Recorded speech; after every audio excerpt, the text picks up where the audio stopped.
आज के इस वीडियो में हम कवि मंगलेश डबराल जी का जीवन परिचय, उनकी रचनाएं, काव्यगत विशेषताएं, भाव पक्ष और कला पक्ष एवं साहित्य में स्थान पढ़ेंगे।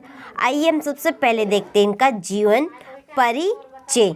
तो मंगलेश डबराल का जन्म सन 1948 में उत्तराखंड स्थित टिहरी गढ़वाल के काफल पानी नामक गांव में हुआ था। तो इनका जन्म कब हुआ?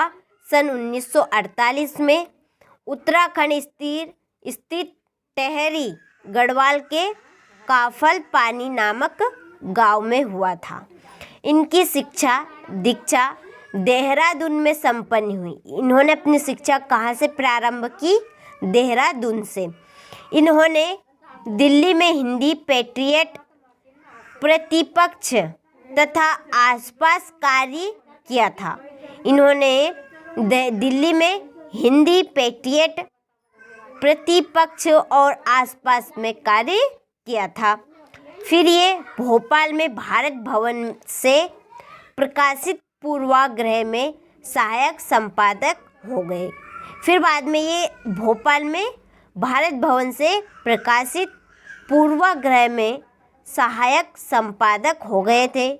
इसके बाद ये इलाहाबाद और लखनऊ से प्रकाशित अमृत प्रभात में कुछ समय काम करने के बाद जनसंता में साहित्य संपादक बन गए।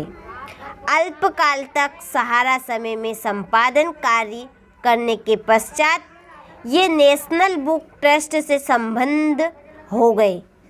फिर ये कोरोना संक्रमित होने से 9 दिसंबर 2020 को इनका निधन हो गया। तो कोरोना संक्रमित, इनको कोरोना हो गया था, तो इनकी मृत्यु 9 दिसंबर को 2020 को इनकी मृत्यु हो गई। तो ये था इनका जीवन परिचय। देखिए यहाँ पे डिटेल से मैंने जीवन परिचय बताया है।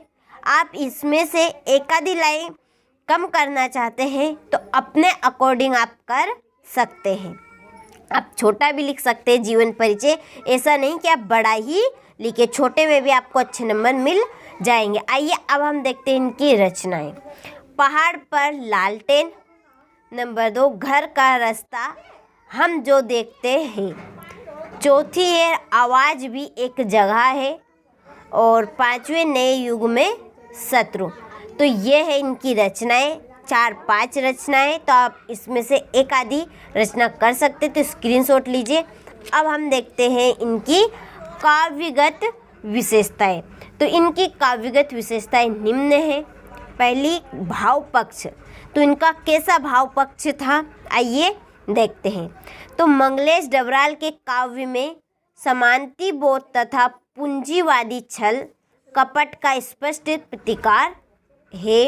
डबराल का सौंदर्य बोध अत्यंत सूक्ष्म है। इन्होंने संगीतकार जैसे अज्ञात कलाकारों के महत्व को रेखांकित किया है। तो यह इनका भाव पक्ष कि मंगलेश डबराल ने अपने काव्य में सामंती बोध और पूंजीवादी छल कपट का स्पष्ट प्रतिकार किया है। इन्होंने सौंदर्य बोध का अत्यंत सूक्ष्म है। इन्होंने संगीतकार जैसे अज्ञात कलाकारों के महत्व को रेखांकित किया है। तो ये है इनका भाव पक्ष। अब हम देखते हैं इनका कला पक्ष। कला पक्ष में इनकी भाषा कैसी थी, इनकी भाषा, और इनने किन भाषाओं के शब्दों का प्रयोग किया है अपने काव्य रचनाओं में। तो मंगलेश डबराल की भाषा पारदर्शी है। कैसी है? पारदर्शी है। इसमें भाव को व्यक्त करने की अपूर्व क्षमता है। और हिंदी के अतिरिक्त इन्होंने अंग्रेजी, उर्दू, संस्कृत आदि के शब्द भी आ गए हैं। तो देखिए आप अपने अकॉर्डिंग इसको छोटा कर सकते हैं।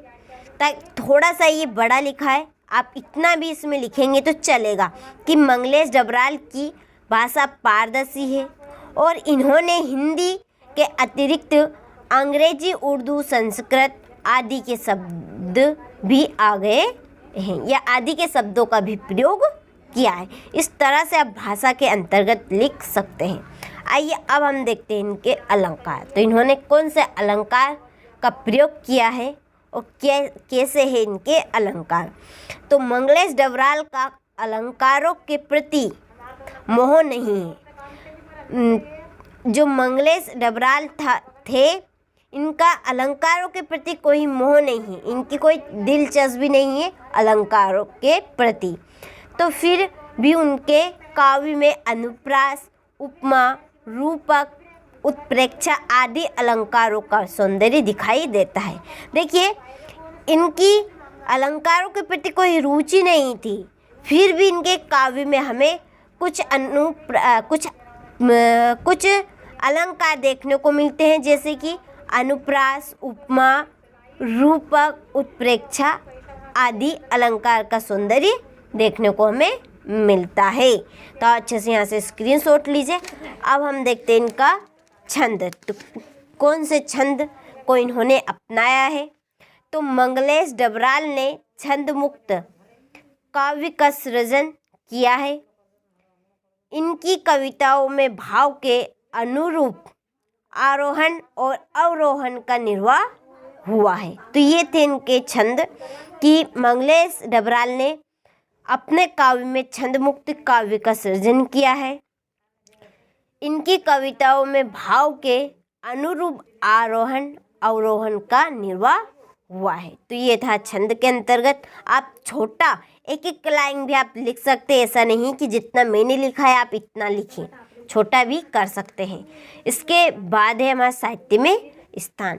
तो मंगलेश डबराल अपने साहित्यिक योगदान के लिए चिरकाल तक स्मरण किए जाएंगे, यानी कि आधुनिक काल तक इनको स्मरण किया जाएगा इनके साहित्यिक योगदान के लिए, इन्होंने जो हिंदी साहित्य में अपना योगदान दिया है। इसके लिए हिंदी साहित्य इनको सदा ही स्मरण करता रहेगा।